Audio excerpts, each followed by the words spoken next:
Hello, and welcome to the first episode of the Caden Eric Show. The reason I'm doing this podcast here is I see our country headed in the wrong direction.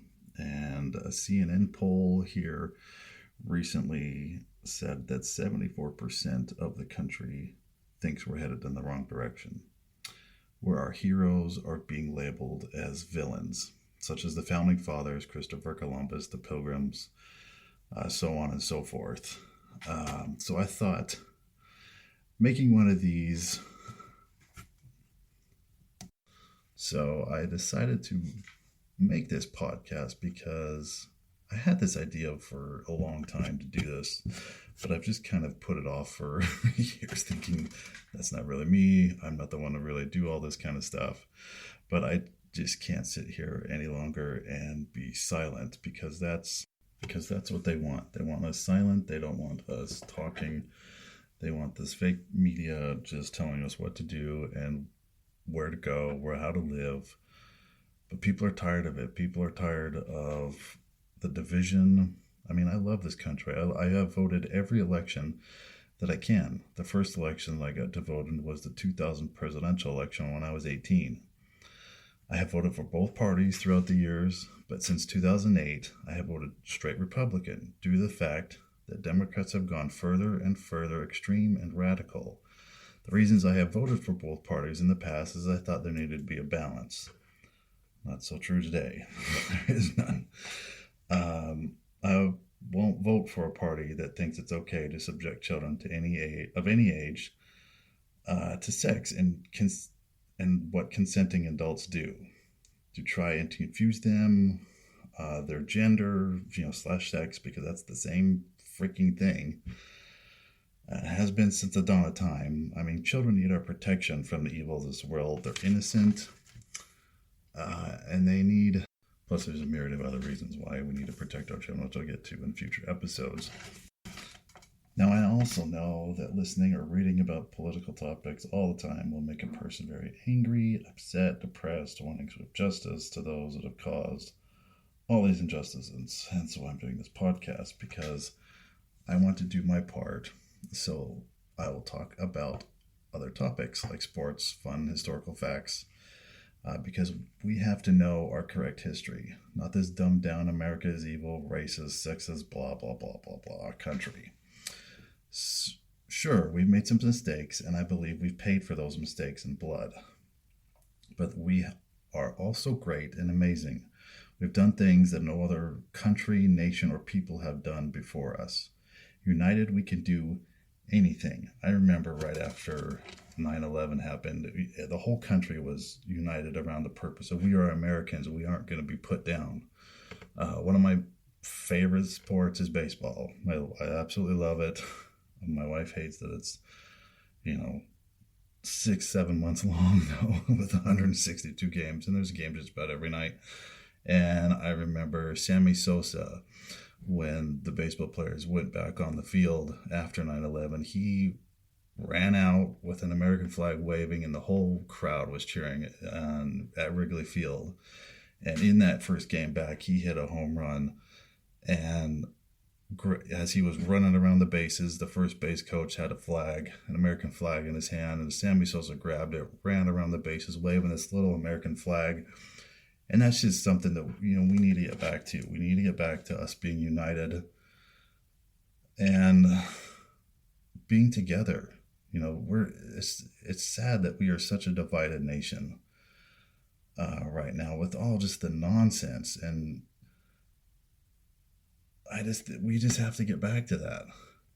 I mean, we came together as a country in the 1960s when we barely were able to, and we had airplanes, but we didn't have any rockets or anything like that. And we put men on the moon in less than a decade.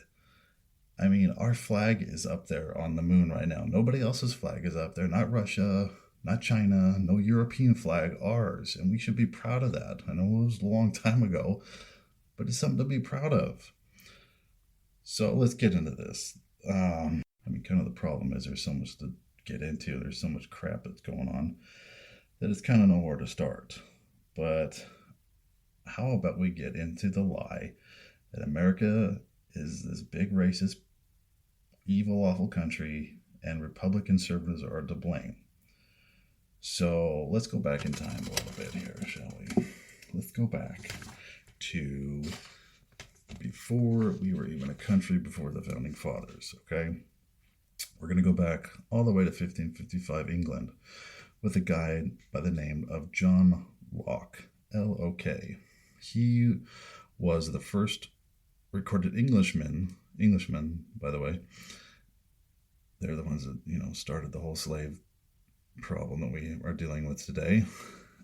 He was the first to enslave people from Africa. In 1555, he brought 5 enslaved people from Guinea to England.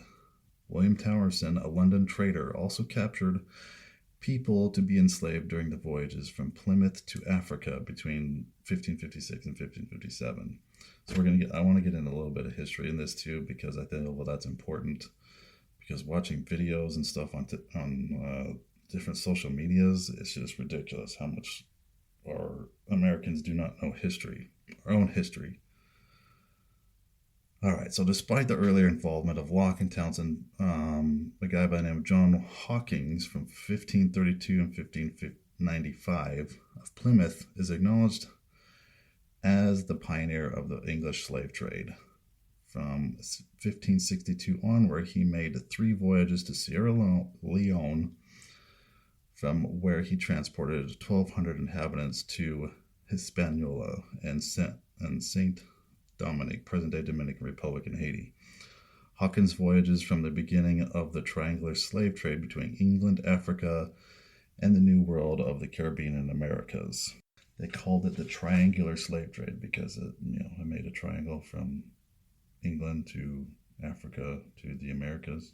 So the triangular slave trade worked to maximize profits. English goods were traded in Africa, from where enslaved people were carried on the infamous Middle Passage across the Atlantic to the Caribbean and America. Also in Africa at the time, there were slaves. The African people themselves enslaved each other, so it wasn't just the evil white man doing it. They were doing it themselves. Goods were produced in the New World, were transported back to England as Britain acquired more colonies in America and the Caribbean, so demanded for enslaved Africans to cultivate and harvest the tobacco, rice, sugar, and other plantational crops. English involvement in the slave trade intensified after 1663, when a new patent, along with royal backing, was issued to the Company of Royal Adventurers, succeeded in 1672 by the Royal African Company. Again, it received royal backing, particularly from the Duke of York, later King James II. Under the terms of the RAC, Charter London was at the center of English trade.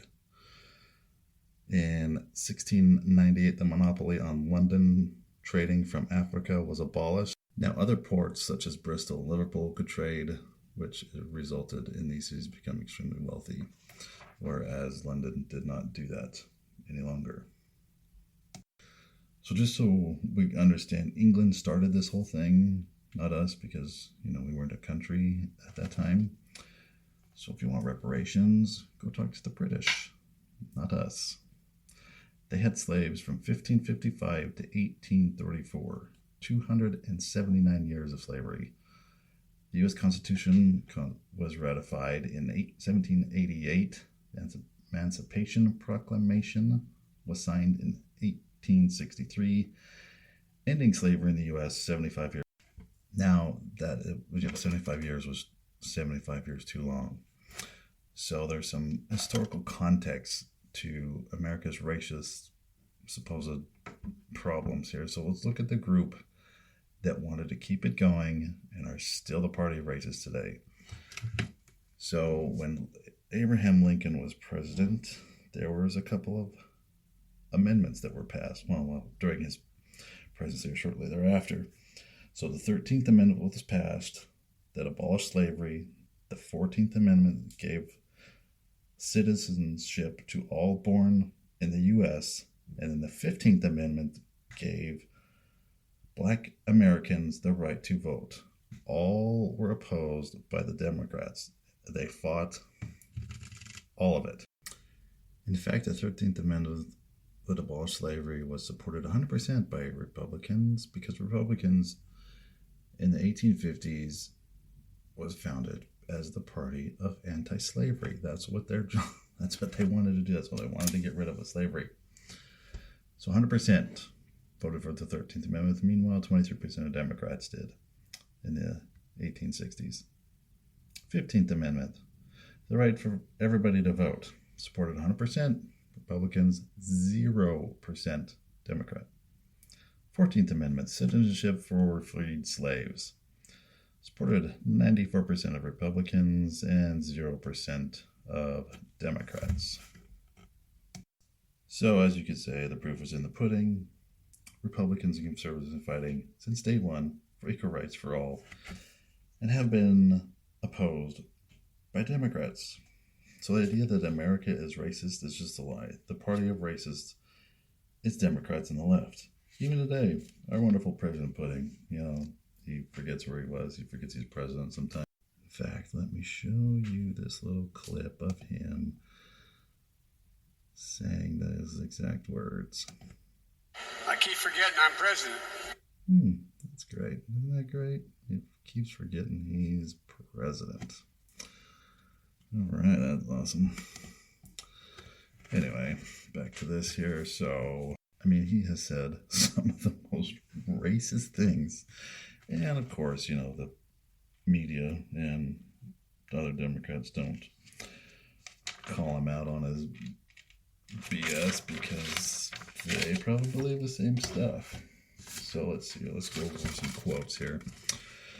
He was Biden white-splained that Latinos and American resist vaccinations because, quote, they're worried that they'll be vaccinated and deported, end quote. Also, he talked about some of these other things here. May of 2020, before the election, he famously asserted to a largely black audience that... Oh, wait, I do have a quote. I do have the sound for this. Hold on. All right, let me pull this up. Let's see here. It is right. Here we go. If you have a problem figuring out whether you're for me or Trump, and you ain't black. Oh, that's lovely. Isn't that lovely? It's a guy who, at the time he wanted to be president, candidate Biden. So yeah, let's listen to that again. If you have a problem figuring out whether you're for me or Trump, and you ain't black. Good. That's great. Isn't it great? It's grand. Also, that same year, he told a gathering of black and Hispanic journalists that unlike the African American community, with notable exceptions, the Latino community is an incredibly diverse community with incredibly different attitudes about different things. So clearly, President Pudding, President He Needs His Ice Cream, believes that all black people think alike. There's other quotes. In 2010, he warmly utilized Senator Robert Byrd, a former exalted Cyclops in the Ku Klux Klan, that awful organization, which was founded by who? Which party founded the KKK? That's a mystery, right? I think it's the one with the donkey. He was saying that he was one of his mentors, and that the Senate is a lesser place for his going. In 2007, he referred to Barack Obama as the first mainstream African American who is articulate and bright and clean. Oh, so every other one that has been around since that same time is not. All right, that's great. Also, he said in 2006, speaking of he's talking about in Delaware here, you can't go into a 7-Eleven or a Dunkin' Donuts unless you have a slight Indian accent. That's great. And way back in 77, he said that forced busing to desegregate schools would cause his children to grow up in a radical jungle. There you go. Then also he infamously worked with segregation of senators to oppose the mandatory busing, which decades later led to the strongest moment in Kamala Harris's campaign for president, when she blasted him for having personally impacted her as a young girl. So he fought against segregation. He fought for segregation. He just, over his career, he would have kind words to say about staunchly segregationist senators. So it's lovely, isn't it? Isn't that lovely from our wonderful president, those words?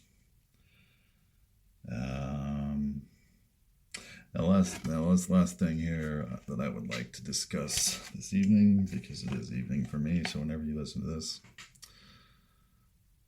is that I'll get into the infamous 3/5 part of the Constitution. Again, the understanding of history is important here. The reason, it was because the founding fathers knew that if slaves were counted as one whole person, that the South would have all the power, have all the control, would have everything, and slavery would last forever. Thomas Jefferson, he wanted to abolish slavery, but in order to keep the southern states in the Union, he had to get rid of the abolishments in the Constitution. So what the 3/5 compromise, or not compromise, yes, I guess it was technically a compromise. What it means is that, one for one, the southern states would have had way more population, thus more control, more power than the northern states. Good golly. So what it means is that they weren't saying that slaves or blacks back then were 3/5 of a person. That's not what they were talking about. That's not what they meant. What it meant was that in order for population and counting, like the census that we do every 10 years, in order to do that and keep slavery as a possibility of getting rid of it in the future, they had to not count. If that makes any sense. They could not count one for one with slaves, because it would not have ended slavery. The southern states would have had all the power. Due to population, representation, they would have had complete power. So they compromised with it. Instead of abolishing slavery, they said, all right, so we're not going to abolish slavery. What we're going to do is count each slave as 3/5 of a person, thus limiting the power and control the southern states would have at that time. Now, I hope what I've explained makes sense, because they weren't, they didn't mean, because Jefferson wrote the Declaration and was like, all men are created equal. They didn't think that they were not people. In fact, some of his own words and views of slavery are these: that he was publicly a consistent opponent of slavery, calling it moral depravity, a hideous blot. He believed that slavery presented the greatest threat to the survival of the new American nation. Jefferson also thought that slavery was contrary to the laws of nature, which would decree that everyone had the right to personal liberty, life, liberty, and the pursuit of happiness. He wrote those words.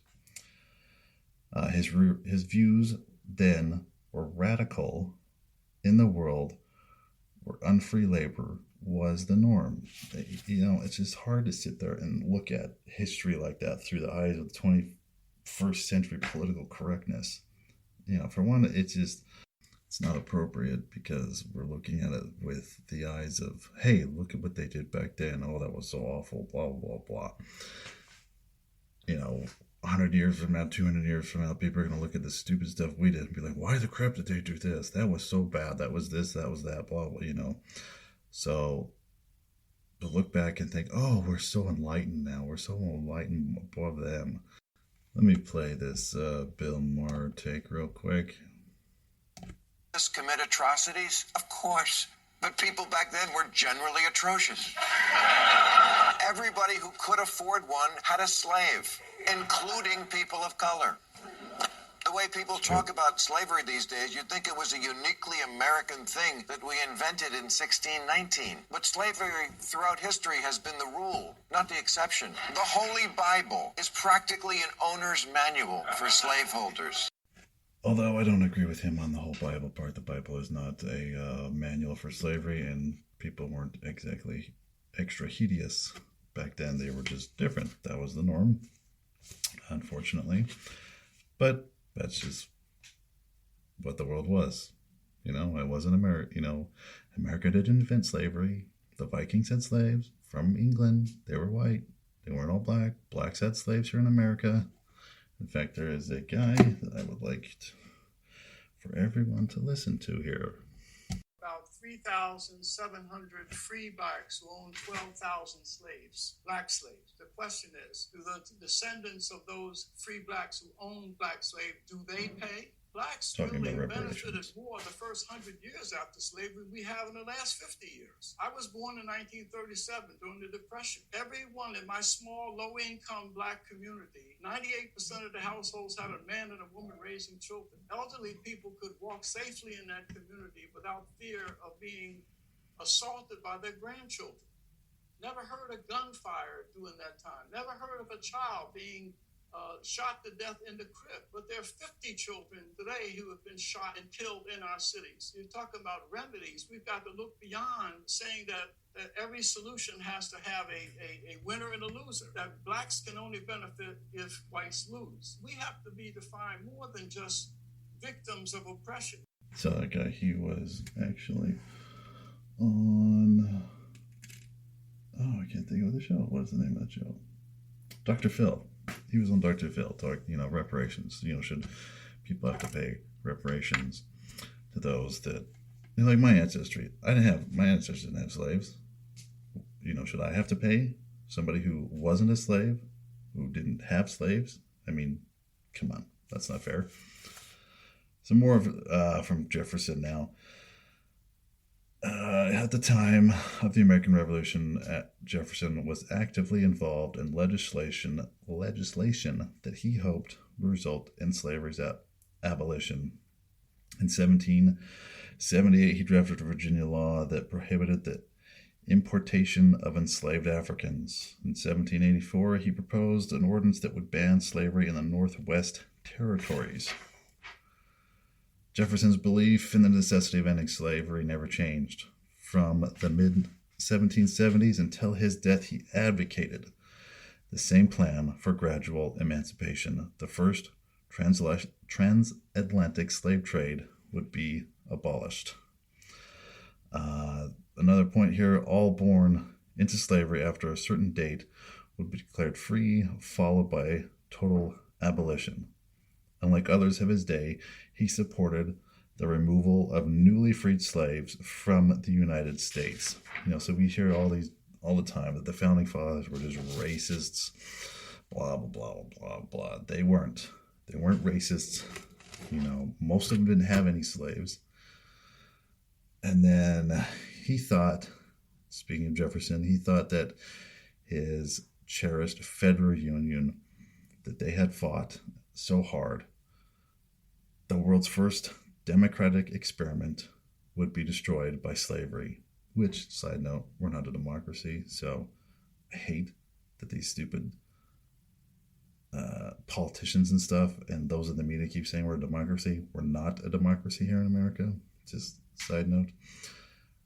Further, with Jefferson, to emancipate slaves on American soil, Jefferson thought would result in a large-scale war that would be as brutal and deadly as the slave revolt in Haiti in 1791. But he also believed that to keep slaves in bondage with part of America in favor of abolition and part of America in favor for perpetuating slavery could only result in civil war that would destroy the Union. Clearly, what he had said on the latter part was correct, In 1861, the contest over slavery sparked a bloody civil war and the creation of two nations, Union Confederacy, in the place of one. Now I understand that I've painted some very broad strokes for both parties. Now I know that there are some on both sides that are opposite to what I've stated. They believe differently. My purpose was to provide historical facts that the media ignores and gives passes to the left. They're not going to say the Democrats have been opposed to equal rights since the 1850s.